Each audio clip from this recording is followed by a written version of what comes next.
심장이 멎는 것 같았다. 소파에 놓여있던 시어머니의 휴대폰이 갑자기 울렸다. 화면에는 2년 전 세상을 떠난 남편의 사진이 떠 있었다. 방금 도착한 메시지를 열 때 내 손은 떨리고 있었다.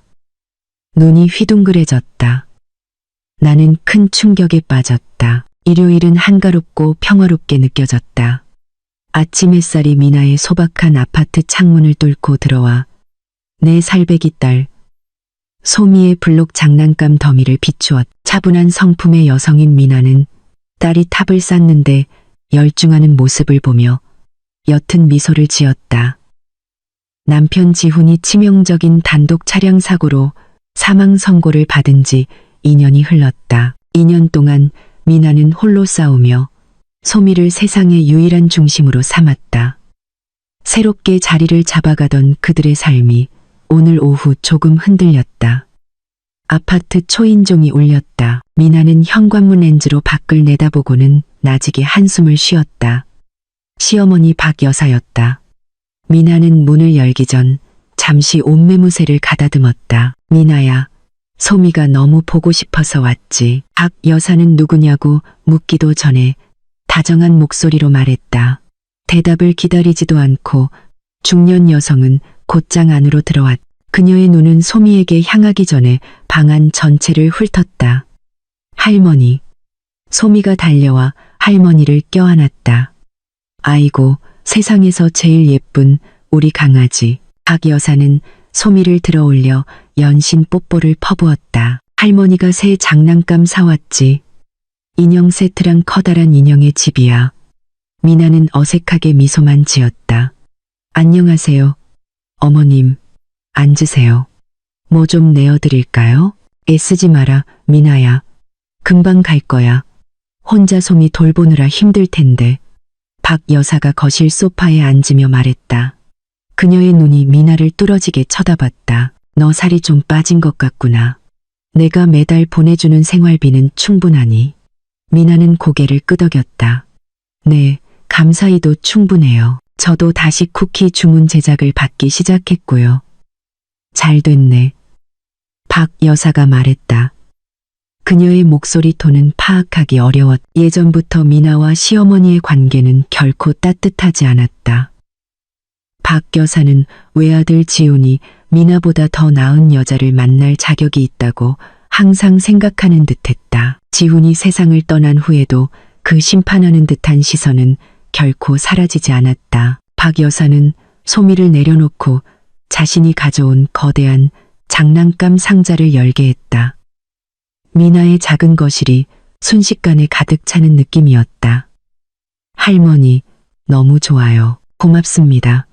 소미가 제잘거렸다. 우리 강아지를 위해서라면 뭐든지. 박 여사는 소미의 머리를 쓰다듬었지만 시선은 미나에게로 향했다. 지훈이 사망보험금은 어떻게 되어가니? 처리는 다 끝났어. 미나는 조금 놀랐다. 네, 어머님. 1년 전에 다 끝났잖아요. 대부분은 어머님께서 소미 교육비 통장으로 관리하고 계시고요. 아, 맞다. 맞아. 그냥 확인차 물어본 거야. 너도 알다시피 돈 관리가 얼마나 골치 아픈지. 난 그저 소미의 미래를 위해 최선을 다하고 싶을 뿐이란다. 그녀는 약간 초조하게 말했다. 미나는 뭔가 이상하다고 느꼈다. 기억을 더듬어 보면 미나는 지금 슬픔에 잠겨 있으니 내가 처리하마라는 이유로 보험금 청구를 가장 빠르고 열정적으로 처리한 사람이 바로 박 여사였다. 당시 슬픔에 잠겨 있던 미나는 시어머니가 내미는 서류에 그저 서명만 했다. 미나야. 박 여사가 다시 불렀다. 미나는 상념에서 깨어났다. 지훈이가 남긴 지방에 있는 집에 관해서 말인데 그냥 파는 게 좋을 것 같아. 그 돈도 내가 같이 관리해 줄게. 넌 부동산 같은 건 잘 모르잖니. 하지만 어머님, 미나가 말을 가로막으려 했다. 그건 유일한 추억인데 추억이 밥 먹여주진 않아, 미나야. 박 여사가 재빨리 말을 잘랐다. 어른 말 들어. 다 소미를 위한 거야. 넌 그냥 소미 키우는 데만 집중해. 미나는 침묵을 택했다. 박 여사와 논쟁해봐야 상처만 받을 뿐이었다. 그녀는 박 여사가 소미를 너무나 꽉 껴안고 작별 인사를 할 때 억지 미소를 지었다. 다음에 할머니가 또 올게. 우리 아가 말썽 피우지 말고 엄마 힘들게 하지 말고. 문이 닫히고 나서야 미나는 겨우 안도의 한숨을 쉴 수 있었다. 그녀는 정신적으로 지친 채 거실을 정리했다. 그녀는 소미가 새 장난감에 푹 빠져 있도록 내버려 두었다.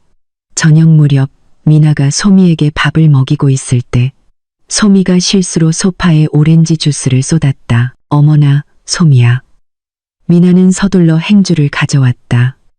그녀가 쏟아진 것을 닦아내기 위해 소파 쿠션을 누르자 손의 소파 틈새에 숨겨진 딱딱한 물체가 미나는 그것을 꺼냈다.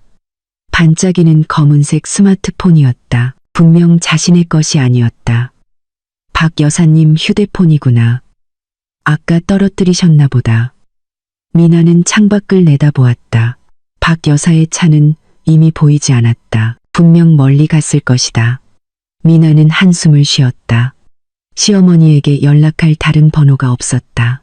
어쩔 수 없이 오늘 밤에 박 여사 댁에 가져다 줘야 했다. 미나는 휴대폰을 텔레비전 위에 올려두었다. 밤이 되어 소미를 재운 후 미나는 거실에 앉아 마른 빨래를 개고 있었다. 집은 고요했다. 갑자기 그 고요함이 깨졌다. 테이블 위에 놓여있던 박 여사의 휴대폰이 낯선 벨소리와 함께 요란하게 울렸다. 미나는 약간 방해가 되어 고개를 돌렸다. 그냥 내버려 둘 생각이었지만 진동이 너무 강했다. 미나는 일어나 테이블로 걸어갔다. 그녀는 휴대폰을 집어들었고 바로 그 순간 세상이 멈추는 것 같았다. 휴대폰 화면이 밝게 켜지며 발신자의 사진이 나타났다. 그녀가 너무나 잘 아는 남자의 사진이었다. 그 남자는 활짝 웃고 있었고 건강하고 행복해 보였으며 미나가 전에 본 적 없는 파란색 셔츠를 입고 있었다. 사진 아래에는 미나의 무릎을 풀리게 만든 연락처 이름이 적혀 있었다. 내 사랑 지훈. 미나의 심장이 너무 세차게 뛰어 아플 지경이었다. 이건 불가능해. 지훈 씨는 죽었어. 2년 전에 묻혔다고. 전화는 마치 저승에서 그녀를 부르는 것처럼 귀가 먹먹할 정도로 계속 울렸다. 미나의 손이 심하게 떨렸다.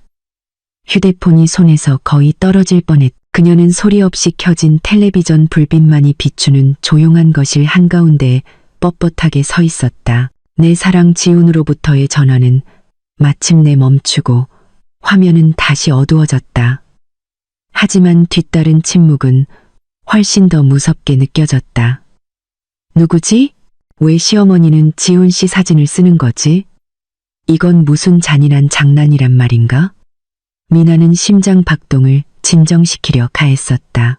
그녀는 손에 든 휴대폰을 내려다보았다. 이건 시어머니의 사생활이다. 열어보면 안 된다. 돌려줘야 한다. 하지만 아까 화면에서 웃고 있던 지훈의 얼굴이 계속 그녀를 괴롭혔다. 건강했다. 아주 건강했다. 교통사고로 처참하게 망가졌다는 남자 같지 않았다. 미나가 휴대폰을 내려놓기도 전에 화면이 다시 켜졌다. 이번에는 전화가 아니었다. 잠금 화면에 카카오톡 메시지 알림이 나타났다. 같은 연락처. 내 사랑 지훈으로부터 온 것이었다. 미나는 침을 삼켰다. 희미한 두려움과 섞인 호기심이 예의범절을 이겼다. 그녀는 알아야만 했다. 그녀는 왜 죽은 남편의 이름이 이렇게 사용되는지 알 권리가 있었다. 그녀는 화면을 밀었. 휴대폰은 비밀번호를 요구했다. 당연했다. 미나는 숨을 들이마셨다. 자신의 생일을 입력해봤다. 실패. 소미의 생일. 실패. 미나는 잠시 침묵하며 박 여사에게 가장 중요한 것이 무엇일지 생각했다. 여전히 떨리는 손가락으로 6자리 숫자를 입력했다. 지훈의 생일. 찰칵. 휴대폰이 열렸다. 미나의 속이 울렁거렸다. 왜 박 여사는 죽은 아들의 생일을 비밀번호로 사용하는 걸까? 마치 아들이 아직 살아있는 것처럼. 그녀가 카카오톡 앱을 열자 심장이 더 빠르게 뛰었다. 내 사랑 지훈과의 대화방이 맨 위에 고정되어 있었다. 미나는 그것을 눌렀다. 몇 초 전에 새로운 메시지가 도착해 있었다. 어머니, 돈 잘 받았습니다. 이번 달 민준이 학원비로 잘 쓸게요. 미나가 우리 사이를 알게 해서는 안 돼요. 미나는 그 문장을 한 번, 두 번, 세 번 읽었다. 모든 단어가 뺨을 세게 때리는 것 같았다. 학원비 이체, 민준이, 미나가 알게 해서는 안 돼. 미나의 숨이 가빠졌다. 몸이 차가워지기 시작했다. 이건 장난이 아니었다. 이건 현실이었다. 바로 지금 일어나고 있는 일이었다. 그녀의 손은 저절로 움직여 화면을 위로 스크롤했다. 이건 새로운 대화가 아니었다. 대화 기록은 길었다. 수개월, 심지어 수년에 걸쳐 이어졌다. 미나는 지훈의 사고 날짜를 지나 계속 위로 스크롤했다. 그리고 메시지는 멈추지 않았다. 메시지는 계속 이어졌다. 장례식 3일 후의 메시지. 어머니, 미나는 의심 안 해요? 박 여사의 답장. 아니, 걘 너무 멍청하고 슬픔에 빠져서 생각할 겨를도 없어. 한 달 후의 메시지. 보험금 나왔다. 내 목 보내줄게. 거기서 조심해라. 1년 전의 메시지. 어머니, 돈이 더 필요해요. 여기 사업에 자본이 필요해서요. 박 여사의 답장. 걱정 마라.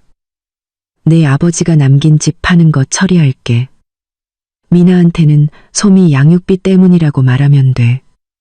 미나는 소파에 힘없이 주저앉았. 눈물이 눈가에 고이기 시작했다.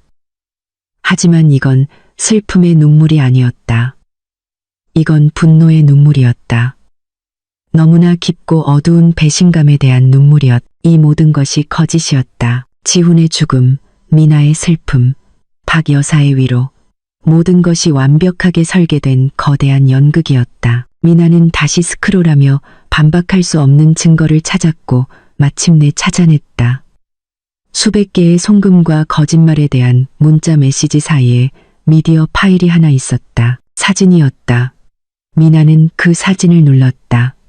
이미지가 커져 화면을 가득 채웠다. 그건 지훈이었다. 틀림없는 지훈이었다. 조금 더 살이 쪘고 이제 옅은 콧수염이 있었다. 그는 아이들 생일 파티에 있는 것 같았다. 배경에 있는 풍선들로 보아 알 수 있었다. 그는 6살이나 7살쯤 되어 보이는 남자아이를 안고 있었다. 그의 옆에는 아름다운 낯선 여자가 카메라를 향해 미소 짓고 있었다. 그녀의 손은 지훈의 허리를 다정하게 감싸고 있었다. 그들은 행복한 작은 가족처럼 보였다. 미나는 그 사진의 정보 버튼을 눌렀다. 손이 뻣뻣했다. 촬영 날짜 3일 전. 미나는 숨을 쉴 수 없었. 지난 2년 동안 그녀는 다른 곳에서 새로운 가정을 꾸리고 있는 남편을 위해 울었던 것이다. 지난 2년 동안 그녀는 빠듯하게 살았다. 반면 남편의 사망보험금은 다른 여자의 아들 학비를 대는데 사용되고 있었다. 그리고 박 여사, 바로 오늘 낮에 자신의 손녀인 소미를 껴안았던 그 여자가 이 모든 것의 배우였다. 그녀는 알고 있었고 계획했으며 아들과 공모하여 미나를, 법을, 그리고 모든 사람을 속였다. 갑자기 극심한 메스꺼움이 미나를 덮쳤다. 그녀는 휴대폰을 마치 불덩이인 것처럼 소파에 던져버렸. 그녀는 화장실로 달려가 세면대 위로 몸을 숙이고 심하게 구토했다. 속은 텅 비었지만 입안의 쓴맛은 이제 온 영혼을 채운 배신감의 쓴맛에 비하면 아무것도 아니었. 그녀는 거울에 비친 자신의 모습을 보았다. 얼굴은 창백했고 눈은 충혈되었으며 옷은 약간 흐트러져 있었다. 그녀를 마주보고 있는 여자는 더 이상 차분하고 슬픔에 잠긴 미나가 아니었다. 거울 속의 여자는 속고 배신당하고 파괴된 여자였다. 그리고 그녀는 가만히 있지 않을 것이었다. 미나는 세면대 가장자리를 꽉 잡았. 얼굴에 끼얹은 차가운 물도 가슴속에서 타오르는 분노의 불길을 식힐 수는 없었다. 이 배신은 너무나 거대하고 조직적이었다. 이건 단순한 불륜이 아니었다. 언도복, 이것은 그들의 재산을 빼돌리면서 미나와 소미를 지훈의 삶에서 지워버리려는 음모였다. 지훈은 그녀를 떠났을 뿐만 아니라 자신의 죽음을 위장했다. 미나는 거실로 돌아왔다. 박 여사의 휴대폰은 여전히 소파에 놓여 있었다. 그 저주받은 물건은 이제 시한폭탄처럼 느껴졌다. 미나는 역겨운 기분으로 그것을 집어들었다. 그녀는 그것을 보관할 수도, 그렇다고 돌려줄 수도 없다는 것을 알았다. 아직은 아니었다. 그녀는 냉정하게 생각해야 했다. 어떻게 해야 할까? 경찰에 신고할까? 증거는? 심지어 자기 소유도 아닌 휴대폰 하나? 경찰은 그녀를 비웃을 것이다. 남편의 죽음 후 스트레스로 미쳐버린 여자로 취급할 것이다. 아니, 침착해야 했다. 그녀는 연기해야 했다. 미나는 몸의 떨림을 제어하려 했으며 심호흡을 반복했다. 아무 일도 없었던 것처럼 행동해야 했다. 오늘 아침과 똑같은 미나가 되어야 했다. 순진하고 약간 어수룩하며 시어머니에게 순종적인 젊은 미망인.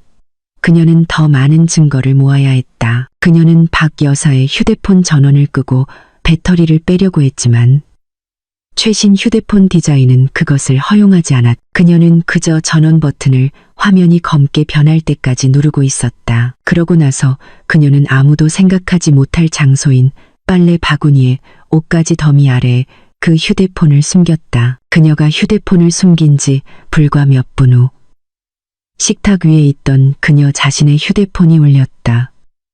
미나는 깜짝 놀랐다. 심장이 다시 세차게 뛰었다. 화면을 보니 모르는 번호였다. 망설이며 그녀는 전화를 받았다. 여보세요. 안녕하세요. 미나야, 나다. 건너편에서 박 여사의 목소리가 들렸다. 평소에 다정한 말투와는 거리가 먼 당황하고 코맹맹이 소리가 섞인 목소리였다. 미나야, 제발 내 휴대폰 혹시 너희 집에 두고 왔니? 아까 차량 가방을 다 찾아봤는데 없어. 네 소파에 떨어뜨린 게 틀림없어. 바로 이때였다. 미나는 잠시 눈을 감고 온 힘을 다해 연기력을 모았다. 그녀는 평범하게 들려야 했다. 안녕하세요, 어머님. 미나는 약간 잠긴 목소리를 내려고 했으며 대답했다. 휴대폰이요? 잠시만요. 찾아볼게요. 그녀는 몇 초간 휴대폰을 내려놓고 침묵을 지킨 뒤 다시 집어들었다. 어머님, 소파는 다 봤어요. 쿠션 밑이랑 틈새까지요. 없어요. 테이블 위에도 없고요. 다시 찾아봐, 미나야. 제대로 찾아봐. 박 여사가 소리쳤다. 거기 있는 게 분명해. 난 확신해. 미나는 그 고함에 놀란 척했다. 네, 어머님, 지금 다시 찾아보고 있어요. 소파 밑까지요. 정말 없어요, 어머님. 아마 길이나 아파트 로비에서 떨어뜨리셨나 봐요. 건너편에서 박 여사가 낮은 목소리로 욕설을 중얼거리는 소리가 들렸다. 젠장. 젠장. 내가 정말 바보 같았지. 그러고 나서 그녀의 목소리는 여전히 떨렸지만 애써 차분하게 만들어졌다. 그래, 없으면 어쩔 수 없지. 밤늦게 귀찮게 해서 미안하다, 미나야. 제가 너무 당황해서요. 괜찮아요, 어머님. 미나가 말했다. 그렇게 중요한 휴대폰이었어요? 아, 아니. 박 여사가 너무 빨리 대답했다. 별거 아니야. 그냥 알다시피 연락처들 때문에. 됐다. 내일 알아서 할게. 너는 어서 자거라. 잘 자. 안녕히 주무세요, 어머님. 전화가 끊겼다. 미나는 식탁 의자에 힘없이 주저앉았다. 그녀의 첫 거짓말은 성공했다. 방금 전 박 여사의 당황한 모습이 모든 것을 확신시켜 주었다. 그 휴대폰 안에는 단순한 연락처보다 훨씬 더 가치 있는 무언가가 있었다. 박 여사를 파멸시킬 수 있는 무언가. 그리고 박 여사는 그것을 알고 있었다. 미나는 이제 아파트의 어둠 속에 홀로 있었지만 그녀의 마음은 이전보다 더 빠르게 움직였다. 그녀는 그동안 무시했던 점들을 연결하기 시작했다. 지훈의 사고, 2년 전 그의 차가 시외 도로에서 계곡으로 추락해 전소되었다고 했다. 시신은 신원을 확인할 수 없었고 남은 개인 소지품을 통해서만 신원이 확인되었다. 그 당시 미나는 너무 슬퍼서 자세한 내용을 묻지 않았다. 그저 믿었을 뿐이다. 하지만 이제 그녀는 기억해냈다. 그 사고는 미나가 지훈이 전화로 누군가와 격렬하게 다투는 것을 목격한 지 정확히 일주일 후에 일어났다. 빚에 관한 것이었다. 지훈은 수억 원을 언급하며 소리쳤다. 미나가 묻자 지훈은 그녀에게 소리치며 사업상의 일이라고만 했다. 사업. 지훈의 사업은 파산 직전이었다. 모든 입찰에 실패했고 고객들은 빚독촉을 했다. 미나는 지훈이 죽기 전 마지막 6개월 동안 매우 우울하고 화를 잘 냈던 것을 기억했다. 그리고 보험. 미나는 일어나 방구석에 작은 서류함으로 걸어갔다. 그녀는 파란색의 두꺼운 파일을 꺼냈다. 지훈의 생명보험증권이었다. 그녀는 그것을 열었다. 거기에 적힌 숫자는 엄청났다. 수십억 원. 그 보험은 지훈이 사고 1년 전에 가입한 것이었다. 미나는 그 보험증권의 세부 사항을 꼼꼼히 읽었다. 수익자는 아내 미나 50%, 자녀 소미 50%. 하지만 미나는 그렇게 많은 돈을 본 적이 없었다. 그녀는 장례식 한 달 후 박 여사와의 대화를 떠올렸다. 박 여사는 서류 뭉치를 들고 그녀에게 왔다.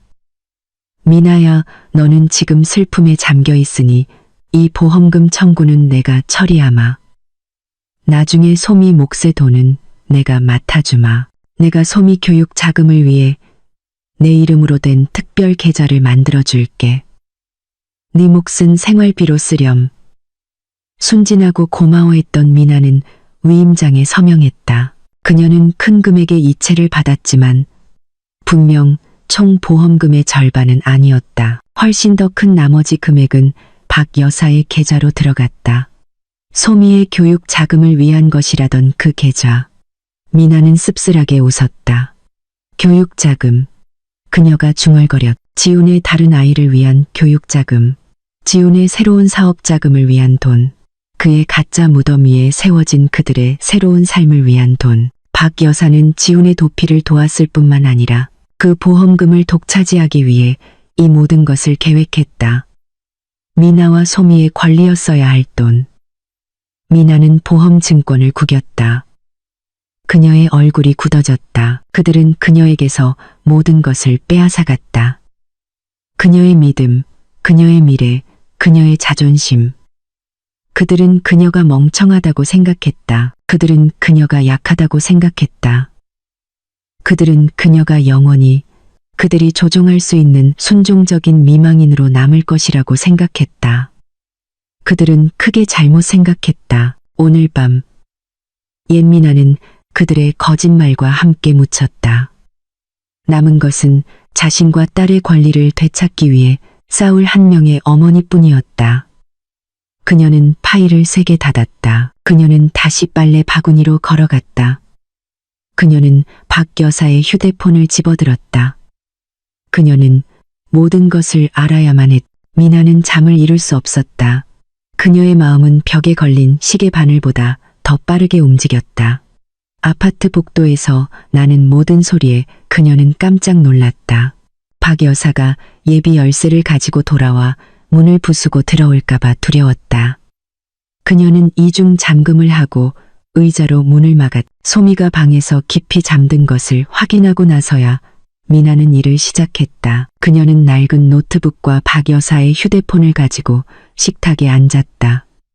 데이터 케이블이 필요했다.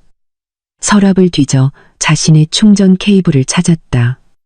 다행히 종류가 같았다. 그녀는 휴대폰을 노트북에 연결했다. 휴대폰 화면이 켜지며 비밀번호를 요구했다. 미나는 지훈의 생일을 입력했다. 성공. 그녀는 휴대폰 잠금을 해제하고 화면이 꺼지지 않도록 설정했다. 노트북이 장치를 읽기 시작했다. 미나는 기술 전문가는 아니었지만 무엇을 찾아야 하는지는 알았다. 그녀는 폴더를 하나씩 복사하기 시작했다. 먼저 사진 갤러리, 수천 장의 사진이 노트북 화면을 가득 채웠다. 대부분은 평범한 가족 사진, 소미 사진, 지훈의 옛날 사진들이었다. 하지만 그중 리모델링 프로젝트라는 이름의 숨겨진 폴더 안에 더 끔찍한 진실을 발견했다. 지훈이 그 여자와 남자아이와 함께 찍은 수십 장의 사진이 있었다. 해변에서의 휴가 사진, 저녁 식사 사진, 그들의 아늑한 새집 사진. 미나는 지난주에 새로 산 USB에 모든 것을 복사했다. 다음은 대화 기록. 카카오톡뿐만 아니라 다른 메시지 앱도 설치되어 있었다. 미나는 하나씩 열어보며 자신의 휴대폰으로 화면을 촬영하여 수백 장의 대화 증거 사진을 만들었다. 박 여사와 지훈의 대화, 박 여사와 지훈의 내연녀. 이제는 이름을 알게 된 유진과의 대화. 그 대화는 모든 것을 상세히 기록하고 있었다. 초기 계획, 거의 발각될 뻔했을 때의 공황, 보험금 분배, 심지어 지훈이 가끔 잠꼬대로 미나의 이름을 부른다는 유진의 불평까지. 그 여자는 잊어야 해요. 어머님, 우리 여기까지 왔잖아요. 유진이 한 메시지에서 썼다. 박 여사의 답장. 걱정 마라. 걔는 미나가 아니라 소미가 그리운 것뿐이야. 미나는 가슴이 아팠지만 그 감정을 떨쳐냈다. 울고 있을 때가 아니었다. 집중해야 했다. 그녀는 이메일로 넘어갔다. 박 여사의 받은 편지함은 광고와 청구서로 가득했다. 하지만 임시 보관함에 있던 아직 보내지 않은 한 이메일이 미나의 피를 차갑게 만들었다. 이메일은 전문적으로 보이는 주소로 보내질 예정이었다. 제목은 SK, 잔금. 임시 저장된 이메일의 내용은 짧았다. 최 원장님, 2년 전 도움에 감사드립니다. F명의의 사망 진단서가 큰 도움이 되었습니다. 신원 미상 시신에 대한 마지막 잔금을 송금하겠습니다. 약속대로입니다. 이로써 모든 일은 끝난 것으로 간주하겠습니다. 최 원장, 신원 미상 시신, 그렇게 한 거였구나.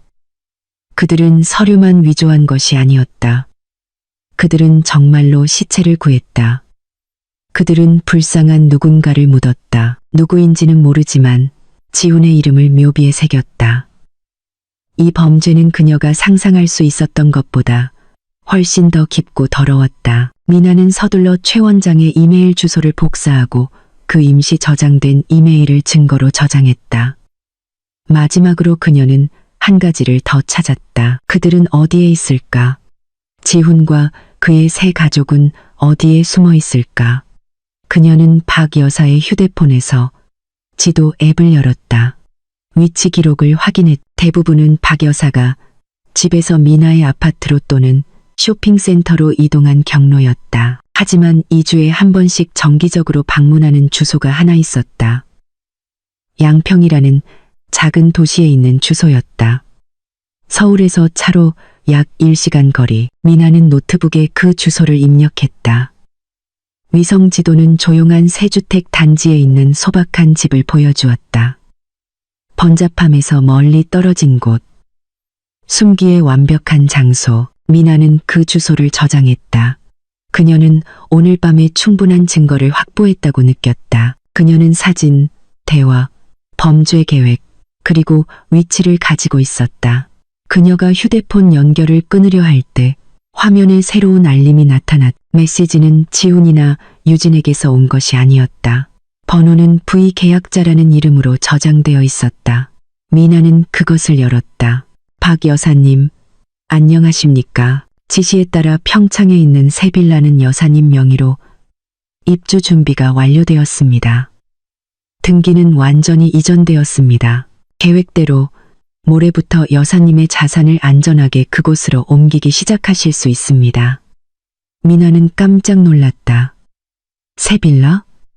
자산 이동? 그녀는 오늘 낮에 지훈이 남긴 집을 팔라고 강요했던 박 여사의 말을 떠올렸다.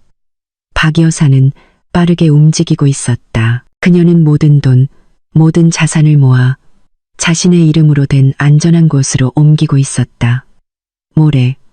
그것은 그녀에게 48시간도 채 남지 않았다는 것을 의미했다. 미나는 박 여사가 단지 편안하게 살 계획이 아니라는 것을 깨달았다.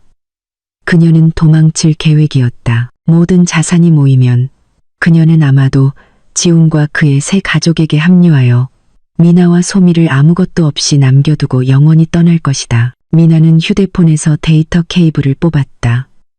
차가운 공포가 그녀를 덮치기 시작했다. 그런 일이 일어나게 둘 수는 없었. 그녀는 모래전에 박 여사를 막아야만 했다. 미나는 거의 눈을 붙이지 못했다. 밤새도록 그녀는 식탁에 앉아 손에 든 작은 USB를 바라보았다. 그 물건은 이제 두 개의 삶을 파괴할 수 있는 비밀을 담고 있었다. 지훈이 세운 거짓된 삶과 박 여사가 살고 있는 현실의 삶. 아침은 너무 빨리 찾아왔고 새로운 혼란을 가져왔다. 다음 단계는 무엇인가? 그녀는 이 일을 혼자 감당할 수 없다는 것을 알았다. 그녀는 법을 아는 사람, 완전히 신뢰할 수 있는 사람이 필요했다. 아침 8시. 그녀는 대학 시절부터 가장 친한 친구인 지연에게 전화를 걸었다. 지연은 똑똑하고 용감한 젊은 변호사였다. 그녀가 막 사무실로 출근하려던 참에 전화가 울렸다. 미나야, 웬일이야? 아침부터? 무슨 일 있어? 솜이 아프니? 지연의 목소리는 명랑했다. 미나는 숨이 막혔다. 지연아, 네 도움이 필요해. 미나의 목소리는 쉬고 떨렸다. 이건 미친 짓이야. 어디서부터 시작해야 할지 모르겠어. 하지만 지연아, 지훈 씨 살아있어. 전화기 저편에서 몇 초간 침묵이 흘렀다. 무슨 소리야? 미나야. 꿈 꿨어? 꿈 아니야. 미나가 다그쳤다. 그녀의 목소리가 약간 높아졌다. 시어머니, 어제 여기 휴대폰을 두고 가셨어. 내가 열어봤어. 지훈 씨한테 온 카톡이 있었어. 사진도 있었고. 그는 자기 죽음을 위장했어. 지연아, 그들은 우리 모두를 속였어. 보험금을 전부 가로챘어. 그는 다른 여자랑, 다른 아이랑 지방에서 살고 있어.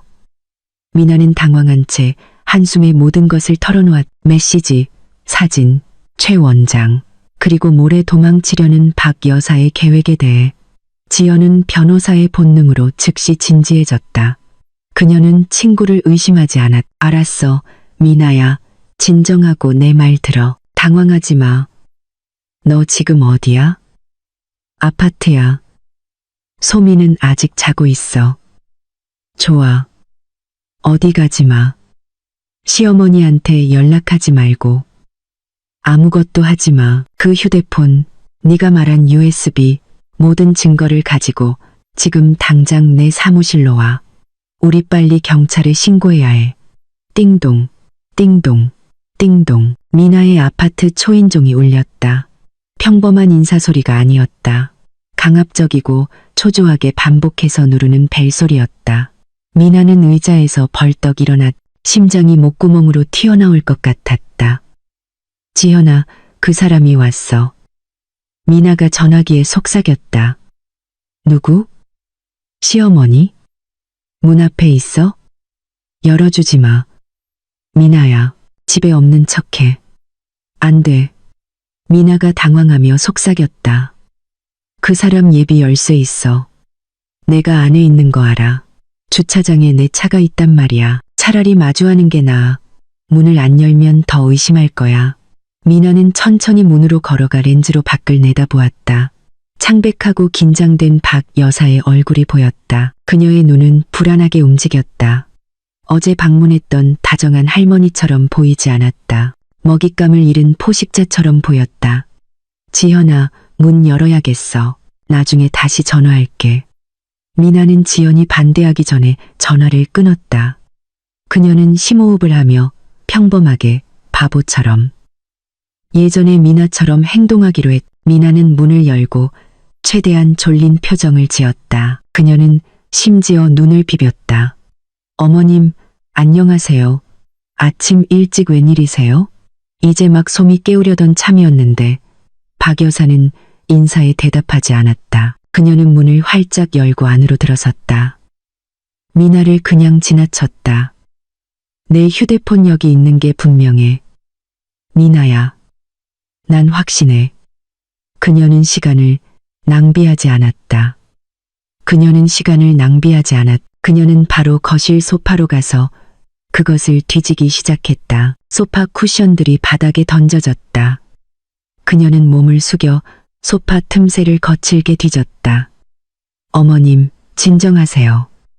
도대체 무슨 일이세요? 미나는 혼란스러운 척했. 어젯밤에 없다고 말씀드렸잖아요. 너 거짓말하는 거지. 박 여사가 돌아서서 불타는 눈으로 미나를 쏘아보았다. 그녀의 친절한 가면은 완전히 벗겨졌다. 그녀의 얼굴은 이제 분노와 두려움으로 가득 차 있었다. 너 그거 찾았지? 가져갔지? 어디에 숨겼어? 미나는 한 걸음 물러서며 놀라고 두려운 척했다. 뭘 숨겨요? 어머님? 세상에. 저를 의심하시는 거예요? 왜 이러세요? 박 여사는 자신이 너무 지나쳤다는 것을 깨달은 듯했다. 그녀는 좌절하며 방을 둘러보았다. 그녀는 자신의 머리카락을 쥐어뜯었다. 그녀는 자신을 제어하려고 애썼다. 아니, 그런 게 아니야, 미나야. 그녀의 목소리는 여전히 떨렸다. 미안하다. 내가 너무 당황해서 내 안경도 없어졌어. 그래, 안경. 아마 휴대폰이랑 같이 떨어졌나 봐. 그 안경 비싼 거란다. 책 읽을 때 꼭 필요해. 그건 아주 서투른 거짓말이었다. 어젯밤 그녀는 휴대폰만 언급했다. 아, 안경이요. 미나는 연극에 동참했다. 제가 찾아볼게요, 어머님. 박 여사는 그녀를 무시했다. 그녀의 눈은 방, TV 장식장, 책장, 식탁을 훑었다. 그러다 그녀의 시선은 약간 열린 미나의 침실문에서 멈췄다. 혹시 내 재킷에 끼었을지도 몰라. 박 여사가 천천히 침실 쪽으로 걸어가며 말했. 어제 너 재킷 입고 있었지? 내가 집에 갈 때 혹시 딸려 들어갔을지도 모르지. 미나의 얼굴에서 핏기가 가시는 것 같았다. 박 여사의 휴대폰은 그 안에 있었다. 소미의 옷더미 아래 더러운 빨래 바구니에 숨겨져 있었다. 어머님, 안 돼요. 미나가 소리쳤다. 그녀의 목소리가 약간 너무 컸다. 박 여사는 침실 문턱에서 멈췄다. 그녀는 미나를 돌아보았다. 왜? 제 방이 너무 지저분해서요. 어머님. 미나가 어색하게 웃으려 했으며 변명했다. 부끄러워서요. 아직 정리를 못했어요. 나중에 제가 알아서 찾아볼게요. 찾으면 바로 어머님 댁으로 가져다 드릴게요. 약속해요. 박 여사는 움직이지 않았다. 그녀는 영원처럼 느껴지는 몇 초 동안 거기에 서 있었다. 그녀의 시선은 미나의 얼굴에서 방 안으로, 그리고 방구석에 있는 빨래 바구니에 똑바로 꽂혔다. 마치 그녀가 휴대폰의 존재를 냄새로 맡을 수 있는 것처럼. 침묵, 두 사람의 숨소리만 들렸다.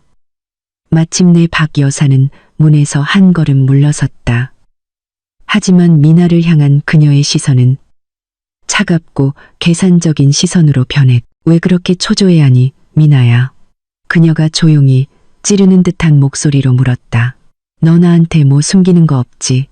미나는 마른 침을 삼켰. 오늘 네가 아주 이상하게 느껴지는구나. 박 여사가 말을 이었다. 그녀의 눈이 미나의 얼굴을 훑었다. 얼굴이 아주 창백해. 정말 아무것도 못 찾았다고 확신하니? 가면은 깨졌고 그 뒤에서 미나는 전혀 알아보지 못하는 여자를 보았다. 위험한 여자. 박 여사는 마침내 떠났다.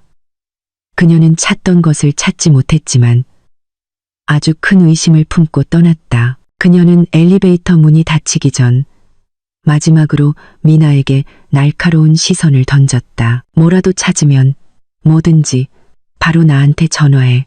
언제든지 미나야. 나 진심이야. 그 경고는 위협처럼 들렸다. 미나의 심장은 여전히 세차게 뛰고 있었다. 하마터면 그녀는 문을 잠그고 다시 의자로 맑고 서둘러 방으로 갔다. 그녀는 빨래 바구니에서 박 여사의 휴대폰을 꺼내 천으로 감싸 가방에 넣었다. 그녀는 또한 USB와 이제는 증거 사진으로 가득 찬 자신의 휴대폰도 챙겼다. 그녀는 소미를 깨워 씻기고 여전히 약간 떨리는 손으로 아침을 먹였. 그녀는 다시 지연에게 전화를 걸었다. 방금 갔어. 내 아파트를 뒤졌어. 지연아. 그 사람이 의심하고 있어. 지금 당장 거기서 나와, 미나야. 지연이 단호하게 말했다. 소미 데리고 증거 챙겨서 지금 바로 내 사무실로 와. 30분 후 미나는 지연의 사무실에 있었다. 깔끔한 정장 차림의 지연은 굳게 담은 턱으로 노트북 화면을 응시했다. 미나는 USB를 건넸고 지연은 직접 보았다. 지훈의 행복한 가족사진, 범죄를 상세히 기록한 대화 내역, 최 원장에게 보내려던 이메일 초안. 이건 미친 짓이야. 지연이 내뱉었다. 정말 미친 짓이야. 이건 단순한 보험 사기가 아니야. 미나야. 이건 시체를 동원한 사망 서류 위조야. 이건 계획적인 중범죄라고. 내 시어머니, 아니, 박 여사랑 지훈 씨, 그들은 수십 년 징역형을 받을 수 있어. 그럼 우린 어떻게 해야 해? 미나가 물었다. 지금 당장 경찰에 신고하자. 지연은 천천히 고개를 저었다. 잠깐, 조심해야 해. 그녀는 책상 위에 놓인 박 여사의 휴대폰을 가리켰다. 이 디지털 증거는 강력해. 아주 강력해. 하지만 문제는 우리가 이걸 얻은 방법이 불법이라는 거야. 넌 허락 없이 그걸 열었어. 그들의 변호사가 나중에 법정에서 이걸 문제 삼을 수 있어. 네가 함정을 팠다고 주장할 수도 있고 증거를 조작했다고 할 수도 있어. 그럼 이 모든 게 헛수고라는 거야. 미나의 목소리는 절망적이었다. 아니, 물론 아니지. 지연이 재빨리 말했다. 이건 우리의 지도야. 우린 그들이 뭘 했는지 알아. 누가 연루됐는지도 알고 그들이 어디에 있는지도 알아. 우린 단지 한 가지 증거만 더 필요해. 반박할 수 없는 우리가 합법적으로 얻은 증거. 그게 뭔데? 지연은 미나를 바라보았다. 우리에겐 실시간 시각적 증거가 필요해. 지훈 씨가 아직 살아있다는 사진이나 영상. 그 주소에서 우린 법적으로 죽은 지훈이라는 남자가 사실은 양평에서 커피를 마시며 잘 살고 있다는 걸 증명해야 해. 미나는 이해했다. 우리가 거기로 가야겠네. 경찰은 이것만 가지고는 같이 가려고 하지 않을 거야. 법원 영장을 받아오라고 할 거고 그건 시간이 걸려. 우리에게 없는 시간 말이야. 지연이 책상 위 달력을 가리키며 말했다. 내 말로는 박 여사가 모레 자산을 옮길 거라고 했지. 그건 내일이야. 우린 오늘 움직여야 해. 내가 갈게. 미나가 단호하게 말했다. 나도 같이 갈게. 지연이 망설임 없이 말했다. 위험해. 미나야, 우리가 누구를 상대하는지 몰라. 우리가 알던 옛날의 지훈 씨는 변했을지도 모르고 박 여사는 분명 무모한 사람이야. 계획이 세워졌다. 지연은 그날 모든 고객과의 약속을 취소했다. 미나는 소미에게 할머니 같은 옆집 이웃인 박 할머니에게 전화를 걸었. 그녀는 갑작스러운 지방 출장이 생겨 밤까지 소미를 돌봐달라고 부탁했다. 소미를 매우 아끼는 박 할머니는 즉시 동의했다. 무거운 마음으로 소미를 맡긴 후 미나와 지연은 미나의 차에 탔다. 그들은 양평으로 일시간의 여정을 시작했다. 운전하는 내내 미나는 말이 없었. 그녀의 손은 관절이 하얗게 될 정도로 운전대를 꽉 쥐고 있었다. 그녀의 마음은 지훈의 얼굴로 가득 찼다. 지현은 옆자리에 앉아 휴대폰으로 법률 정보와 최악의 시나리오를 검색하며 바빴다. 그들은 점심 무렵 양평에 도착했. 새 주택 단지는 위성 사진에서 본 것과 똑같았다. 조용하고 약간 외딴 그리고 익명의 똑같은 집들로 가득했다. 사라지기에 완벽한 장소. 미나는 목표 주소에서 새 집 떨어진 그늘진 나무 아래에 차를 주차했다. 그들은 그 집의 정문을 명확하게 볼 수 있었다. 그리고 그들은 기다렸다. 1시간이 지났지만 움직임이 없었다. 택배 기사 한 명만 지나갔다. 이 시간 맞은편 집의 정원사가 잔디 깎는 기계를 켰다. 미나는 초조해지기 시작했다. 만약 집에 없으면 어떡하지? 떠났으면 어떡하지? 진정해, 미나야. 참을성을 가져. 지현이 말했다. 오후 3시 미나가 거의 희망을 잃었을 때 그 집 문이 열렸다. 미나의 심장이 쿵 내려앉았다. 사진 속의 그 여자 유진이 밖으로 나왔. 그녀는 편안한 홈웨어 차림이었다. 그녀는 이제 초등학교 교복을 입은 같은 남자아이의 손을 잡고 있었다. 그들은 웃으며 길 건너 작은 놀이터로 걸어갔다. 미나의 손이 떨렸다. 저 여자야, 저 여자. 휴대폰 꺼내, 미나야, 녹화해. 지연이 긴장하며 속삭였다. 미나가 막 휴대폰을 들려던 순간 집 문이 다시 열리고 한 남자가 테라스로 나왔다. 그는 티셔츠와 반바지를 입고 커피잔을 들고 있었다. 그는 약간 살이 쪘고 옅은 콧수염이 있었지만 미나는 어디서든 그를 알아볼 수 있었다. 그건 지훈, 그녀의 남편. 그녀가 2년 동안 죽었다고 울었던 남자였. 지훈은 유진과 아이를 향해 미소를 지으며 손을 흔들었다. 너무 늦지 마. 이따 밥 먹자. 그가 소리쳤다. 예전에는 항상 그녀를 안정시켜주던 그 목소리가 이제는 너무나 역겹게 들렸. 미나는 얼어붙었다. 고통, 분노, 충격이 동시에 그녀를 덮쳤다. 미나야, 지금 녹화해. 지현이 다그쳤다. 그 명령에 미나는 정신을 차렸다. 그녀는 휴대폰을 들어 카메라를 켜고 녹화 버튼을 눌렀다. 그녀는 화면을 확대했다. 지훈의 얼굴이 화면을 가득 채웠. 그가 커피를 마시는 모습, 테라스 기둥에 기댄 모습, 그의 삶의 증거를 녹화했. 마치 누군가 지켜보고 있다는 것을 느낀 것처럼 지훈은 갑자기 미소를 멈췄다. 그는 커피잔을 내려놓았다. 그는 천천히 고개를 돌려 조용한 거리를 훑었다. 그의 눈이 좁아지며 나무 아래에 주차된 유일한 차에 집중했다. 그들의 눈이 마주친 것은 단 1초였지만 그 1초는 충분했다. 지훈의 얼굴이 편안함에서 공포로 바뀌었다. 그의 턱이 떨어졌. 그는 그 차를 알아보았다. 예전에 그가 자주 사용하던 차. 그는 심지어 운전석 뒤에 있는 미나의 실루엣을 보았을지도 모른다. 지연아, 우리를 봤어. 미나가 겁에 질려 속삭였다. 지훈은 소리쳤다. 유진아, 들어가. 그는 돌아서서 집 안으로 뛰어들어갔다. 가. 지금 당장 가. 미나가 소리쳤. 미나가 녹화하는 동안 운전석으로 옮겨 앉았던 지연은 2번 명령받을 필요가 없었다. 그녀는 시동을 걸고 가속 페달을 깊게 밟았다. 차는 주택단지를 벗어나 쏜살같이 달렸다. 그들이 길 모퉁이를 돌 때 미나는 뒤를 돌아보았. 지훈은 다시 나와 귀에 휴대폰을 대고 있었다.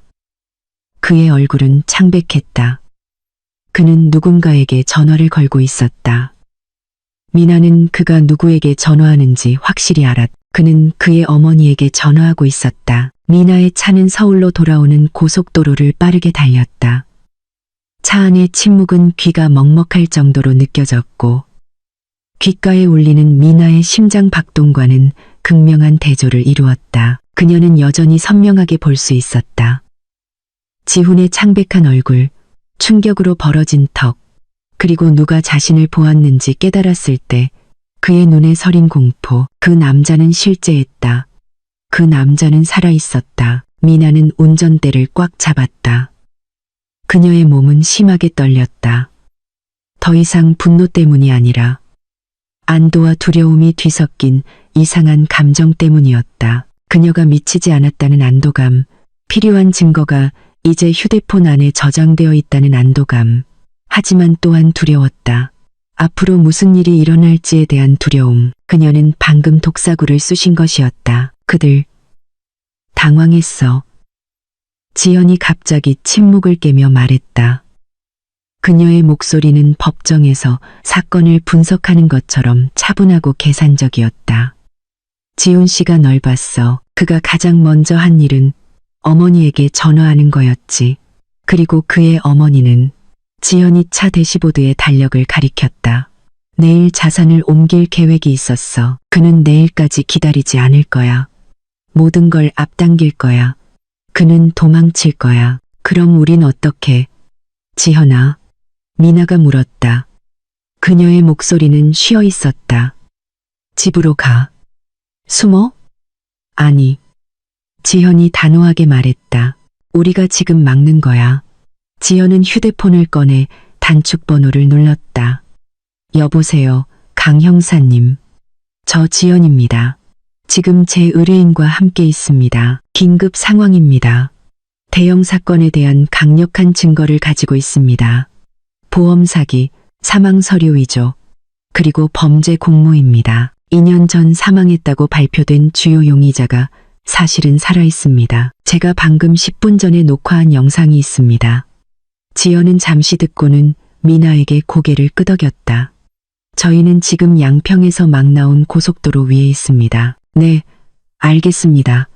형사님, 지금 그쪽으로 가겠습니다. 그녀는 전화를 끊었다. 강 형사님은 경찰에 있는 내 인맥이야.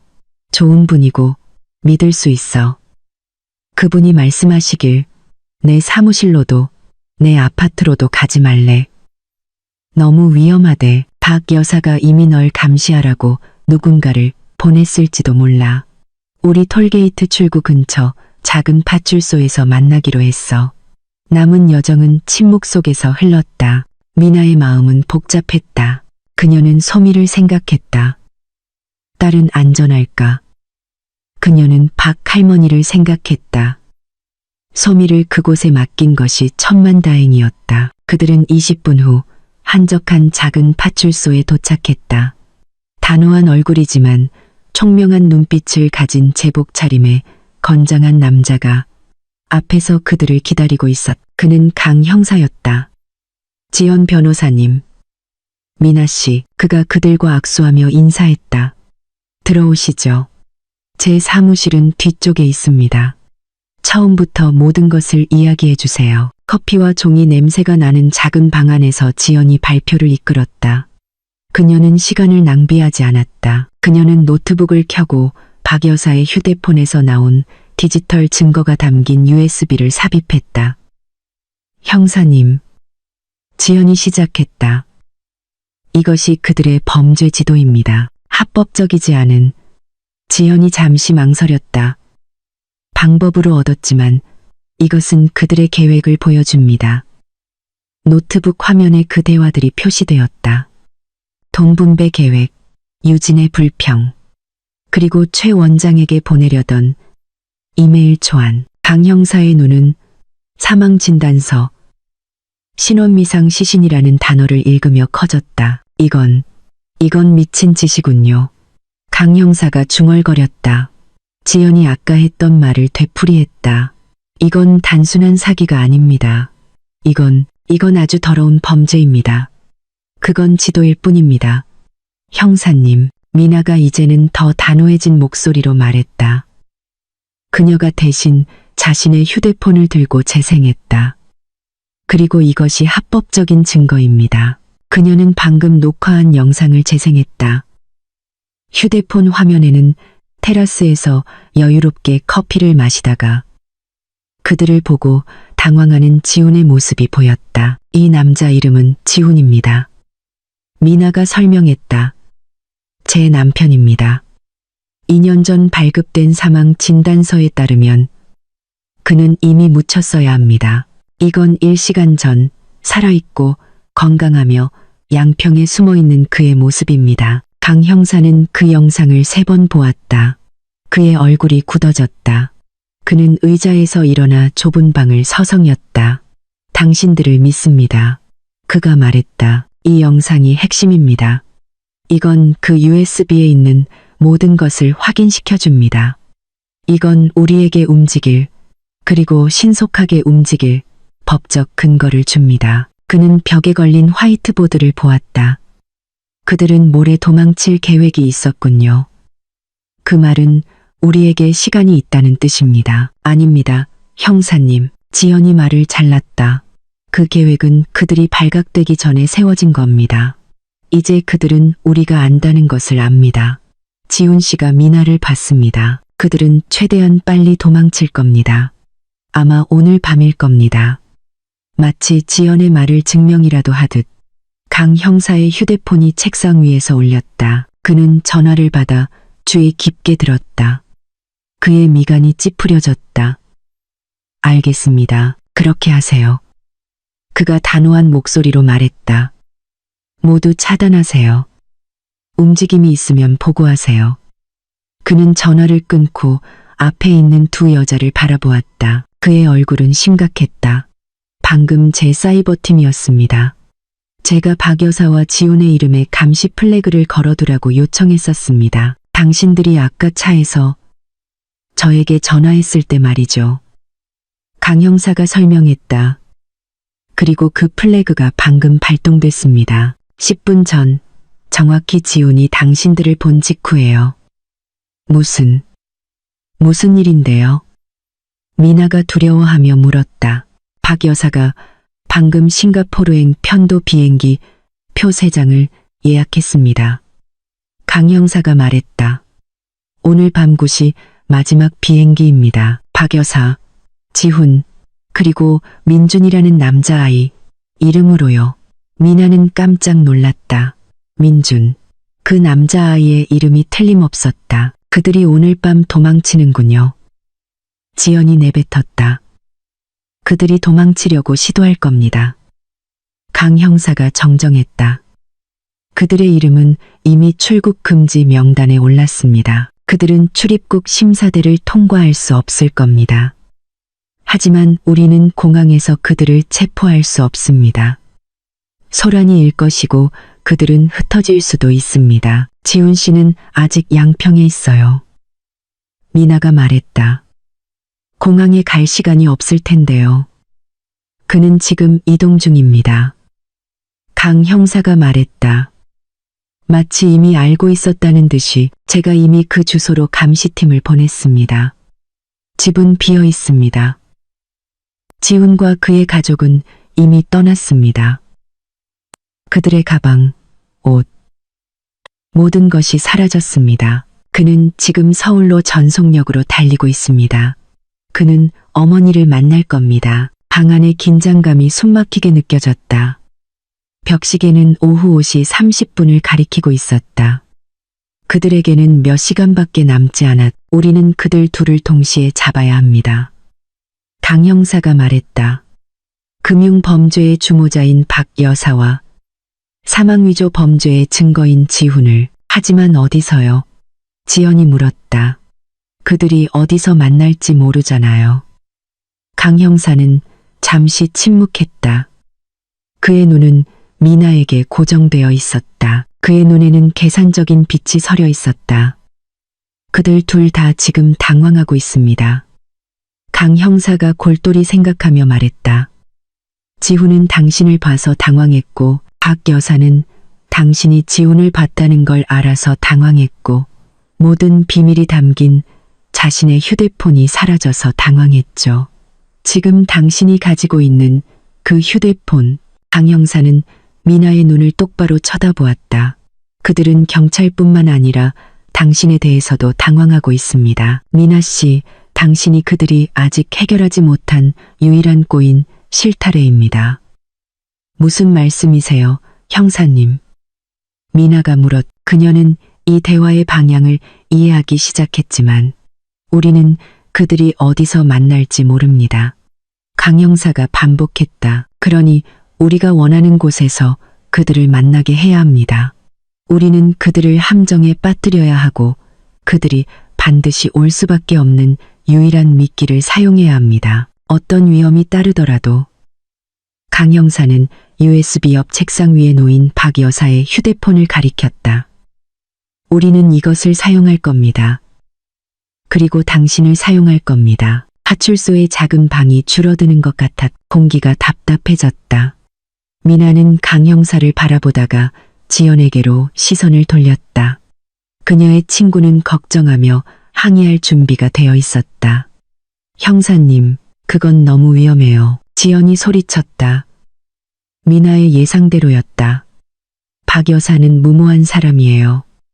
오늘 아침에 미나의 아파트를 뒤졌어요. 만약 그녀가 무기를 가지고 있다면요? 만약 그녀가 미나를 해치면요? 그녀는 원하는 것을 얻기 전까지는 미끼를 해치지 않을 겁니다. 강 형사가 반박했다. 그의 목소리는 차분했지만 권위가 있었다. 들으세요. 이게 우리의 유일한 기회입니다. 지훈은 이동 중입니다. 박 여사는 돈을 챙기고 있습니다. 그들은 그들이 안전하다고 생각하는 어딘가에서 만날 겁니다. 아마 위조 여권을 챙겨서 바로 공항으로 가겠죠. 우리는 그들이 장소를 선택하게 둘 수 없습니다. 그가 말을 이었다. 우리는 그들을 우리가 선택한 장소로 오게 만들어야 합니다. 우리가 감시할 수 있는 장소, 우리가 포위할 수 있는 장소, 그리고 그들 둘을 모두 부를 수 있는 유일한 사람은 당신, 미나 씨뿐입니다. 그들은 당신이 겁먹은 양이라고 생각합니다. 계속 그렇게 생각하게 둡시다. 미나는 침을 삼켰다. 차가운 두려움이 등을 타고 흘렀다. 하지만 소미의 웃음소리, 헛되이 보낸 2년의 세월, 그리고 다른 여자와 편안하게 살고 있는 지훈의 모습이 그 두려움을 이겼다. 그녀는 이제 단호한 빛이 서린 눈으로 강 형사를 바라보았다. 제가 어떻게 해야 하죠? 계획은 신속하고 효율적으로 수립되었다. 그들에게는 시간이 많지 않았. 강 형사는 미나의 아파트나 지연의 사무실은 사용할 수 없다고 설명했다. 그들은 고립되어 있으면서도 용의자들에게 감정적인 가치가 있는 장소가 필요했다. 옛날 집이요. 미나가 갑자기 말했다. 지훈 씨 부모님이 남기신 집. 박 여사님이 팔려고 했던 그 집이요. 그 집은 비어 있어요. 1년 넘게 아무도 살지 않았어요. 강 형사의 눈이 빛났다. 완벽하군요. 외딴 곳이고 가족 소유이고 그리고 가장 중요한 것은 박 여사가 그 위치를 정확히 안다는 겁니다. 그녀는 거기서 안전하다고 느낄 겁니다. 안전하게 뭘 하려고요? 지연이 걱정스럽게 속삭였다. 미나를 입막음하려고? 강 형사가 직설적으로 대답했다. 그리고 그렇기 때문에 제 팀이 당신이 그곳에 도착하기 전에 그 집 구석구석에 배치될 겁니다. 1시간 후 시나리오가 준비되었다. 미나와 지연은 다른 차에 타고 있었다. 사복 경찰관이 운전하는 표시 없는 경찰차였다. 그들은 그 빈집으로 향했다. 그들 뒤에는 소리 없는 기습팀을 태운 다른 차, 몇 대가 멀리서 따랐다. 한편 별도의 지휘 차량에 있던 강 형사는 마지막 지시를 내렸다. 브라보 팀. 거실과 테라스에 카메라와 마이크 설치. 찰리 팀. 주변 포위. 누구도 보여서는 안 된다. 목표물이 들어올 때까지 기다린다. 기억해. 산드라. 아니, 미나 씨의 안전이 최우선이다. 미나는 그 집에서 1km이 떨어진 곳에 주차된 차 안에 앉아 있었다.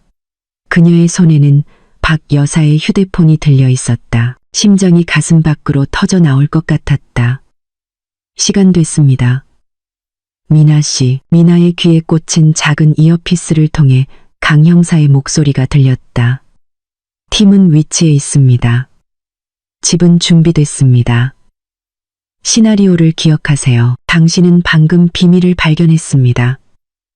당신은 두려워하고 있습니다.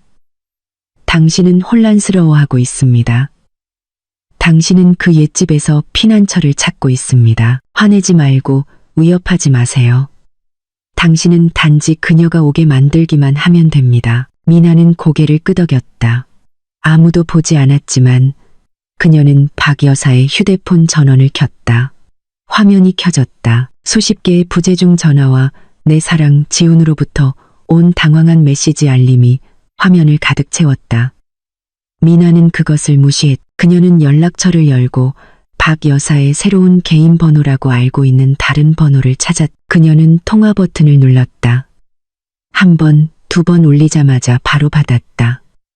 여보세요, 누구세요? 박 여사의 목소리는 히스테릭하고 소리치며 숨이 가빴다. 그녀는 분명 차 안에 있었다. 배경에서 경적 소리가 들렸다. 미나는 숨을 들이마셨다. 여보세요, 어머님. 상대편은 완전한 침묵이었다. 너무 조용해서 미나는 이어피스에서 자신의 숨소리를 들을 수 있을 정도였다. 미나? 박 여사의 목소리는 독이 가득한 얼어붙은 속삭임으로 변했다. 어떻게? 네가 어떻게? 그건 내 휴대폰인데. 네, 어머님. 미나는 목소리를 떨리게 하려고 애썼다. 굳이 애쓰지 않아도 될 정도였다. 죄송해요, 어머님. 죄송해요. 제가 아침에 거짓말했어요. 그 휴대폰, 어제부터 저한테 있었어요. 그녀는 잠시 멈춰 박 여사가 그 정보를 소화할 시간을 주었다. 저 무서워요, 어머님. 그녀는 이제 억지로 짜낸 울음과 함께 말을 이었다. 아까 내 사랑 지훈이라는 번호로 전화가 왔어요. 지훈 씨 사진이 있었어요. 이게 무슨 뜻이에요, 어머님? 왜 지훈 씨가 전화를 해요? 지훈 씨는 죽었잖아요. 저 무서워요. 어머님, 제발 설명해 주세요. 저는 이해가 안 돼요. 이것이 미끼였. 바보인 척, 이제 막 안 척하는 거. 박 여사는 바로 응답하지 않았다. 미나는 시어머니가 숨을 급하게 들이마시는 것을 들을 수 있었다. 그녀는 생각하고 있었다. 그녀는 미나가 방금 판도라의 상자를 열었다고 생각했다. 그녀는 미나가 이미 한 발 앞서 있다는 것을 몰랐다. 그녀는 미나가 이미 양평에서 지훈을 봤다는 것을 몰랐다. 그녀는 미나가 이미 경찰과 함께 있다는 것을 몰랐다. 박 여사에게 이것은 그녀가 도망치기 전에 처리해야 할 마지막 문제였다. 이제 그녀의 범죄 증거를 쥔 유일한 핵심 증인이 두려워하고 혼란스러워하고 있었다. 이것은 그 휴대폰을 되찾고 미나를 입막음할 절호의 기회였다. 박 여사가 다시 말했을 때 그녀의 목소리는 변해 있었다. 당황한 기색은 사라졌다. 남은 것은 차갑고 차분하며 명령조의 목소리였다. 너 지금 어디야, 미나야? 저는 어디로 가야 할지 모르겠어요. 미나가 흐느꼈다. 아파트로 돌아가기 무서워요. 저 무서워요. 어머님은 어디세요? 미나야, 저는 옛날 집에 있어요. 지훈 씨 부모님이 남기신 집이요. 박 여사로부터 희미한 안도의 한숨 소리가 들렸다. 잘했다. 똑똑하구나. 거기 그대로 있어. 한 발짝도 움직이지 마. 누구에게도 다시 전화하지 말고. 알겠니? 특히 경찰에게는. 네, 어머님. 그 휴대폰 가지고 있어. 내가 지금 거기로 갈게. 그녀의 목소리 톤은 거부할 수 없었다. 우리 둘이서만 이야기해야 해. 이 모든 건 소미를 위한 거야. 소미에게 무슨 일이 생기길 바라진 않겠지? 그 은근한 위협에 미나의 피가 끓었지만 그녀는 계속 연기했다. 소미는 건드리지 마세요. 어머님. 그래. 기다려. 나 혼자 갈게. 우리 이걸 해결하자. 박 여사가 말했다. 전화를 거칠게 끊기 전에 미나는 휴대폰을 내렸다. 손은 식은땀으로 축축했다. 그녀가 함정에 빠졌어. 강 형사의 차분한 목소리가 그녀의 귓가에 들렸다. 제 팀이 그녀의 신호를 추적하고 있습니다. 그녀는 고속도로에서 유턴하고 있습니다. 현장 도착 예상 시간 20분. 앞 좌석의 경찰관이 뒤를 돌아보았다. 미나 씨, 시간 됐습니다. 저희가 앞 테라스까지 모셔다 드리겠습니다. 기억하세요. 카메라가 감시하는 구역에만 계세요. 집 안으로 들어가지 마시고요. 그녀가 도착하면 말하게 두세요. 저희는 당신의 신호를 받거나 그녀가 신체적 접촉을 시도하면 바로 진입할 겁니다. 미나는 고개를 끄덕였. 그녀는 차에서 내렸다. 밤 공기가 피부를 찌를 듯 차가웠다. 그녀는 혼자서 어둡고 텅 빈 그 집으로 걸어갔다. 추억으로 가득해야 할 집이 이제 그녀의 마지막 대결을 위한 무대가 되었다. 미나는 어두운 집 테라스에 서 있었다. 집에서는 먼지와 썩어가는 오랜 추억의 냄새가 났다. 벽의 페인트는 벗겨지고 한때 잘 가꾸어졌던 정원은 이제 허리 높이까지 자란 잡초로 뒤덮여 있었다. 이곳은 그녀가 처음으로 예비 며느리로서 박 여사에게 소개된 장소였다. 아이러니하게도 이곳이 그들의 연극의 마지막을 목격할 장소가 될 것이었다. 그녀가 입은 어두운 색상의 옷 뒤에 작은 이어피스가 깔끔하게 숨겨져 있었다. 그것을 통해 그녀는 정원의 어둠과 집안에 숨어있는 경찰팀의 긴장된 숨소리를 들을 수 있었다. 숨겨진 카메라들이 설치되어 그녀가 서 있는 곳을 똑바로 비추고 있었다. 그녀는 이 어두운 무대 위에 유일한 빛이었다. 그녀의 손에는 박 여사의 휴대폰이 쥐어져 있었다. 그 물건은 차갑고 무겁게 느껴졌다. 시간은 달팽이처럼 기어가는 것 같았다. 미나는 호흡을 가다듬으려고 애썼다. 그녀는 지금 박 할머니 댁에서 깊이 잠들어 있을 어머니의 운명이 걸려 있다는 사실도 모르는 소미를 생각했. 양평에서 놀란 지훈의 얼굴이 그녀의 마음속을 스쳐 지나갔다. 오늘 아침 당황했던 박 여사의 얼굴과 번갈아 나타났다. 그녀는 더 이상 약한 미나가 아니었다. 그녀는 딸을 위해 정의를 위해 싸우는 어머니였다. 목표물 포착, 검은색 세단 한 대가 빠르게 접근 중 강 형사의 차분한 목소리가 그녀의 귓가에 속삭였다. 예상대로 여성 승객 1명. 준비해. 미나, 내 역할을 기억해. 미나의 심장이 멎는 것 같았다. 정말이었다.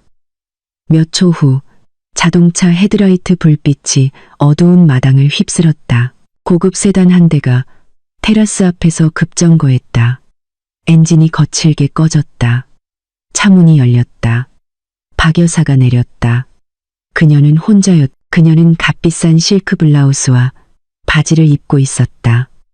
그녀의 모습은 허름한 주변 환경과 대조적이었다. 그녀의 눈은 야생적으로 어둠 속에서 위협을 찾는 듯 빠르게 움직였다. 그녀는 브랜드 핸드백을 관절이 하얗게 될 정도로 꽉 쥐고 있었다. 그 가방은 무겁고 가득 차 보였다. 아마 현금이거나 아니면 더 위험한 무언가가 들어있을지도 모른다. 그녀는 테라스에 혼자 서 있는 미나를 보았다. 그녀의 얼굴이 즉시 굳어졌다. 휴대폰 어딨어? 박 여사가 소리쳤다. 그녀는 인사나 거짓말 따위는 신경 쓰지도 않았다. 그녀는 빠르게 테라스 계단을 올라왔다. 미나는 한 걸음 물러서며 역할을 연기했다. 그녀는 떨리는 손으로 휴대폰을 들어 올렸다. 어머님, 먼저 설명해 주세요. 이게 다 뭐예요? 아까 메시지가 왔어요. 지훈 씨 사진이. 멍청하긴. 넌 정말 멍청해. 박 여사가 말을 잘랐다. 그녀의 목소리는 도끼로 가득했다. 그녀는 참을성이 없었다. 빠른 동작으로 그녀는 미나의 손에서 휴대폰을 낚아챘다. 그녀는 어두운 화면을 노려보았다. 비밀번호 알아? 그녀가 쏘아붙였다. 미나는 너무 무서워서 말도 못하는 척하며 천천히 고개를 저었다. 당연히 넌 아무것도 모르겠지. 박 여사가 내뱉었다. 그녀 자신의 손도 아들의 날림 때문에 떨리며 아들의 생일 6자리를 입력했다. 휴대폰이 열렸다. 박 여사는 깊은 안도의 한숨을 내쉬었다. 그녀는 그것을 가졌다. 증거는 그녀의 손에 있었다. 이제 마지막 문제 하나만 해결하면 되었다. 목격자. 그녀는 미나를 쳐다보았다. 그녀 앞에 있는 여자는 애처로워 보였다. 옷을 입고 울어서 부은 눈, 두려움에 떨고 있었다. 박 여사는 냉소적으로 웃었다. 그녀는 평생 미나를 얕보았고 지금도 멈추지 않을 것이었다. 그녀는 자신이 우위에 있다고 느꼈다. 그녀는 미나를 영원히 입 다물게 해야 했다. 가장 좋은 방법은 먼저 그녀의 정신을 파괴하는 것이었다. 이제야 알았구나. 박 여사가 물었다. 그녀의 목소리는 갑자기 끔찍할 정도로 차분해졌다. 그녀는 웃기 시작했다. 조용하고 쉰 웃음소리가 조용한 마당에 울려 퍼졌다. 그래, 지훈이 살아있어. 당연히 살아있지. 미나는 훈련받은 대로 흐느꼈다. 하지만 어떻게? 어머님, 왜요? 왜? 박 여사는 침을 뱉었다. 너 때문에. 네가 내 아들을 함정에 빠뜨렸으니까. 내 외아들이 너 같은 가난한 여자랑 결혼해야 했어. 그는 더 나은 대우를 받을 자격이 있었어. 그는 유진이를 만날 자격이 있었다고. 박 여사는 테라스를 서성였다. 휴대폰과 핸드백을 쥔 손에 힘이 들어갔다. 그녀는 이 고백의 순간을 즐기는 것 같았다. 2년 동안 거짓말을 한 후 마침내 그녀는 증오를 터뜨릴 수 있었다. 네가 그를 사랑했다고 생각해? 그는 널 사랑한 적 없어. 그는 단지 동정심 때문에 너와 결혼했을 뿐이야. 그리고 결혼한 후에도 넌 부름만 가져왔어. 그의 사업은 망했고 그는 사방에 도박 빚을 졌어. 그는 감옥에 갈 뻔했지. 그래서 어머님이 계획하신 거군요. 미나가 속삭였다. 당연히 내가 계획했지. 박 여사가 자랑스럽게 소리쳤. 나는 그의 어머니야. 나는 내 아들을 구했어. 우리는 모든 것을 완벽하게 계획했어. 가짜 죽음, 보험. 그녀는 손가락으로 미나의 얼굴을 가리켰다. 그리고 넌 그 바보 같은 얼굴로 엉엉 울었지. 내가 주는 모든 서류에 서명하면서 넌 수십억 원을 그냥 넘겨줬어. 박 여사의 얼굴은 희미한 달빛 아래 승리감으로 빛났다. 네 보험금은 우리 거야. 그건 지훈이 유진과 함께하는 새로운 삶의 자금이었어. 그건 내 진짜 손자인 민준이의 학비를 위한 거였고, 물론 내 노후 자금을 위한 거였지. 그녀는 핸드백을 두드렸다. 평창의 빌라가 기다리고 있어. 모든 단어가 미나에게 채찍질처럼 느껴졌다. 하지만 그녀는 버텨야 했다. 그녀는 마지막 고백 하나가 더 필요했다. 하지만 시신은요, 어머님. 미나가 흐느끼며 마지막 카드를 꺼냈다. 우리가 그를 묻었잖아요. 제가 그의 무덤을 봤어요. 제가 그의 흙을 만졌다고요. 그 말을 듣고 박 여사는 더 크게 웃었다. 그 웃음은 너무 사악해서 미나의 소름이 돋을 정도였다. 시신?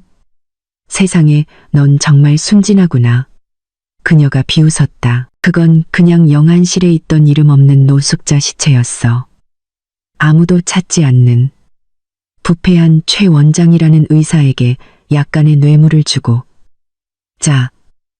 짠. 지훈은 서류상으로 죽은 사람이 됐지. 그리고 넌 2년 동안 다른 사람 무덤에서 바보처럼 울었던 거야. 그 고백은 완전하고 상세하며 역겹게 터져나왔다. 이어피스를 통해 미나는 강 형사의 목소리를 들었다. 충분해. 다 잡았어. 하지만 박 여사는 아직 끝나지 않았다. 그녀의 웃음이 갑자기 멈추고 눈이 좁아지며 미나를 쏘아보았다.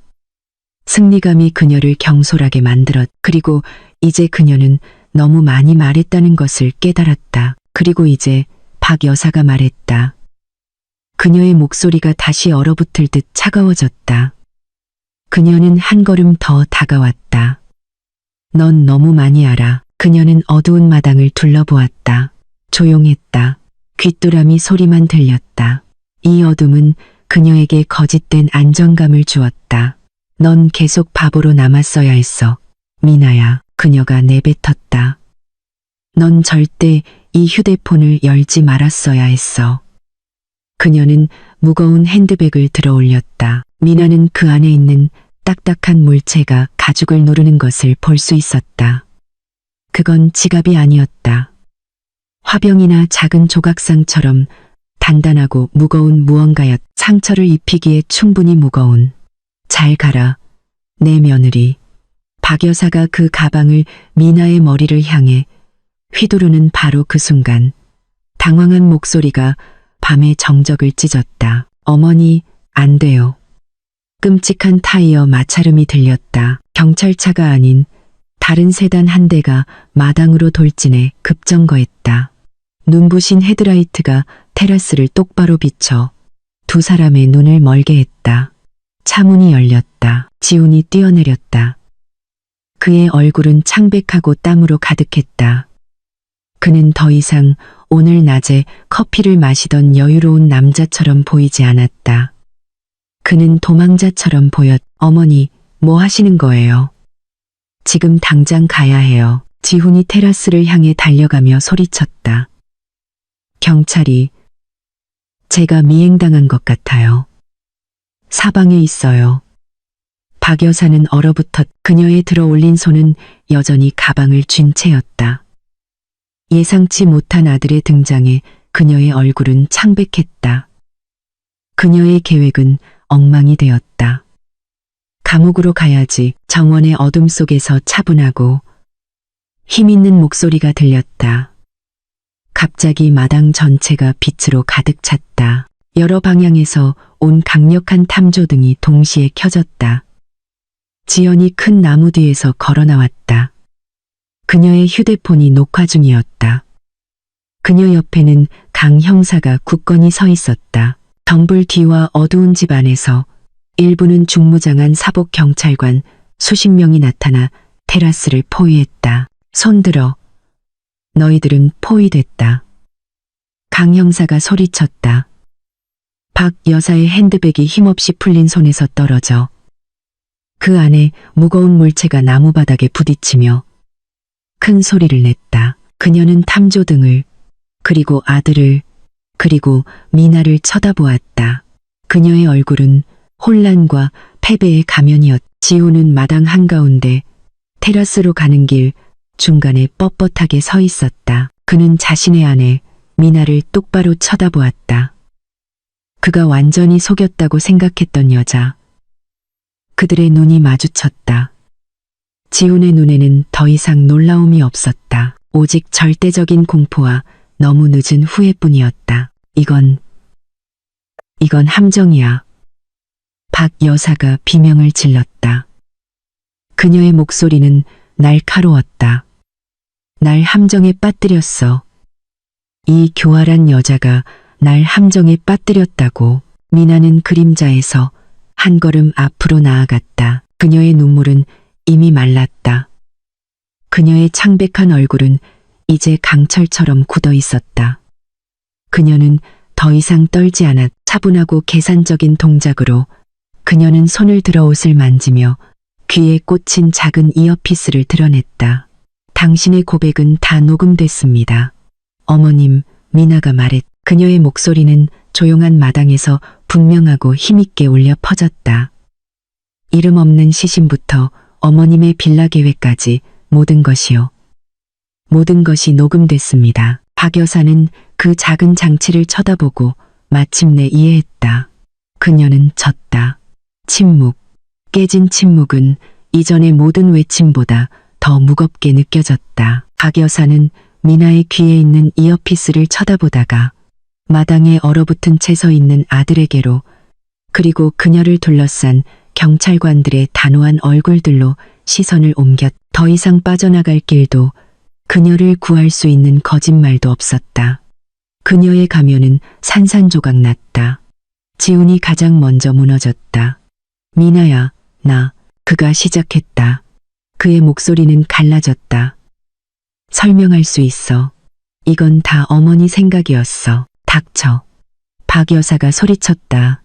그녀의 얼굴은 분노로 붉어졌고 약간의 통제력이라도 되찾으려 했었다. 넌 겁쟁이야. 내 아버지처럼 그만하면 됐습니다. 강 형사가 말했다. 앞으로 나서며 그는 경찰관들에게 고개를 끄덕였다. 데려가. 2명의 경찰관이 갑자기 힘이 빠진 박 여사의 팔을 즉시 잡았다. 몇 분 전만 해도 그렇게 거만하고 증오에 가득 찼던 여자는 이제 맥없이 늘어졌. 그녀의 눈은 텅 빈 채 테라스 바닥을 응시했다. 다른 경찰관들이 전혀 저항하지 않는 지훈에게 수갑을 채웠다. 그는 그저 고개를 깊이 숙이고 미나를 쳐다보기를 거부했다. 박 여사. 강 형사가 그녀의 권리를 읽어주며 말했다. 당신은 범죄 공모, 보험 사기, 사망 서류 위조, 그리고 자금 횡령 혐의로 체포됩니다. 당신, 지훈. 그는 수갑 찬 남자에게로 돌아섰다. 동일한 모든 혐의로 체포됩니다. 그들이 마당을 가로질러 별도의 경찰차로 끌려갈 때 지연이 미나에게 다가왔. 그녀는 심하게 떨기 시작한 친구의 어깨를 감쌌다. 아드레날린이 가라앉아 방금 일어난 일의 현실이 미나를 덮쳤다. 끝났어, 미나야. 지연이 속삭였다. 다 끝났어. 네가 해냈어. 미나는 고개를 끄덕였다. 마침내 눈물이 그녀의 뺨을 타고 흘렀다. 하지만 이번에는 슬픔이나 분노의 눈물이 아니었다. 그것은 안도의 눈물이었다. 법적 절차는 신속하게 진행되었고 헤드라인 뉴스가 되었다. 죽음에서 부활한 남편에 맞선 미망인의 사건은 센세이션을 일으켰다. 미나가 박 여사의 휴대폰에서 수집한 증거, 양평에서의 영상 녹화, 그리고 빈집에서의 완전한 자백 녹음은 반박하기에는 너무나 강력했다. 박 여사가 고용한 비싼 변호인단은 휴대폰 증거가 불법적으로 취득되었다고 주장하려 했지만 강 형사와 지연은 양평에서의 영상과 긴급 수색 영장으로 얻은 테라스에서의 자백 녹음만으로도 충분하다고 주장했다. 부패한 의사인 최 원장은 같은 날 체포되었다. 그는 당황하여 즉시 모든 것을 자백했고 박 여사가 영안실에서 신원 미상의 시신을 얻고 가짜 사망 진단서에 서명하도록 거액을 지불한 방법을 폭로했다. 지훈의 내연녀인 유진 역시 범죄 수익을 함께 누린 공범으로 체포되었다. 인과응보는 확실했다. 범죄의 주모자인 박 여사는 징역 20년을 선고받았다. 법정에서 그녀는 반성의 기미를 보이지 않고 순수한 증오심으로 미나를 쳐다볼 뿐이었다. 지훈은 협조했다는 이유로 15년의 더 가벼운 형을 받았다. 유진과 최 원장 역시 상응하는 징역형을 받았다. 보험회사는 즉시 지훈 명의의 보험을 취소하고 손실에 대해 반소를 제기했다. 법원은 불법 자금으로 구입한 모든 자산, 즉 박 여사가 입주하지도 못한 평창의 빌라, 양평의 집, 그리고 그들의 비밀 계좌에 있는 모든 돈이 동결되어야 한다고 판결했다.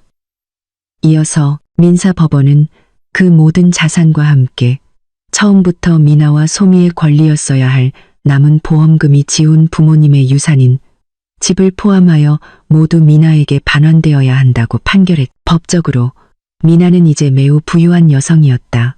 1년 후 파도 소리 사이로 소미의 명랑한 웃음소리가 들렸다. 미나는 피크닉 매트 위에서 미소 지었다. 그녀와 소미, 그리고 지연은 해변에서 맑은 오후를 즐기고 있었다. 서울에서 멀리, 과거에서 멀리. 미나는 그 좁은 아파트와 지훈이 남긴 집을 팔았다. 그녀는 해변 근처에 작고 예쁜 집을 사서 새로운 삶을 시작했다. 예전에 작았던 그녀의 수제 쿠키 사업은 이제 크게 번창했다. 그녀는 자신의 사업을 소미의 무지개 쿠키라고 이름 지었고 주문은 도시 전역에서 들어왔다. 예전에 종종 어두운 색이었던 그녀의 옷은 이제 하늘색, 분홍색, 해바라기 노란색과 같은 밝은 색으로 바뀌었다. 엄마, 물놀이해요. 소미가 작은 양동이를 흔들며 소리쳤다. 그래, 우리 아가, 곧 갈게. 미나가 대답했다. 그녀는 자신의 휴대폰을 집어들었다. 사진 갤러리를 열었다. 그녀의 손가락이 숨겨진 오래된 폴더 하나에서 멈췄다.